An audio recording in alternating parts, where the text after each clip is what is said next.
তো তোমরা সবাই কেমন আছো? আশা করি খুব ভালো আছো। তো এখানে আমি নিয়ে চলে এসেছি একটা লোটার বেটারের সায়েন্স প্রজেক্ট। তো এখানে তোমাদেরকে আমি ভালো করে বুঝাবো যে লোটার বেটার দেখবা, লোটার উপর নিচে হয় তাও কিন্তু লোটার কিন্তু ঘুরতেই থাকে, ডামে বামে হয় তাও কিন্তু লোটার বেটার ঘুরতেই থাকে, ঠিক আছে? তো এখানে আমি ভালো করে তোমাদেরকে বুঝাবো। কিন্তু ইঞ্জিলে যেই লম্বা লাঠিটা থাকে, যে লম্বা লোহাটা, ওটা কিন্তু এক জায়গাতেই থাকে। আর কিন্তু ওই জিনিসটা কিন্তু চারিদিকে লড়ে, তাও কিন্তু ওই জিনিসটার কোনো ক্ষতি হয় না। তো তোমাদেরকে আমি এখানে ভালো করে বুঝাচ্ছি। তো এখানে তুমি দেখে নাও যে এখানে যেই ছোটো মোটরটা আছে ওটাকে তুমি ভেবে নাও একটা ট্রাক্টর। তো ট্রাক্টরকে যেরকম তেল ভরে চালাতে হয়, সেখানে আমি এখানে এটাকে কিন্তু মোটরে চালাবো বা ব্যাটারিতে চালাবো। তো এখানে ভালো করে কিন্তু জিনিসটা বুঝবা, তাহলে কিন্তু এটা বুঝতে পারবা। আর বুঝতেই তো অসুবিধা হয় তো কমেন্ট করবা। এখানে কিন্তু আমি পাওয়ার দেওয়ার জন্য একটা ব্যাটারি নিয়ে এলাম।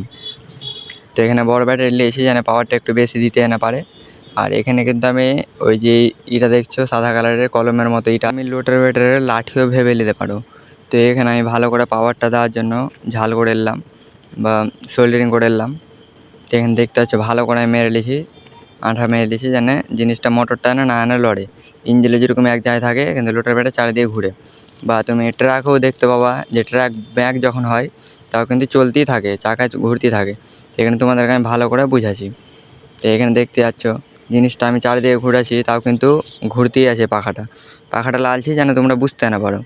তো এখানে আমি আরেকটাতে মানে এটাতে পাওয়ার দিতে পারছে না, তার জন্য আমি আরেকটা মোটর লাগিয়েছি।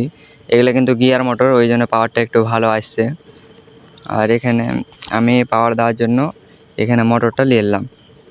এখানে এই মোটরটা ভালো করে বসিয়ে এলাম যেন অসুবিধা না হয়।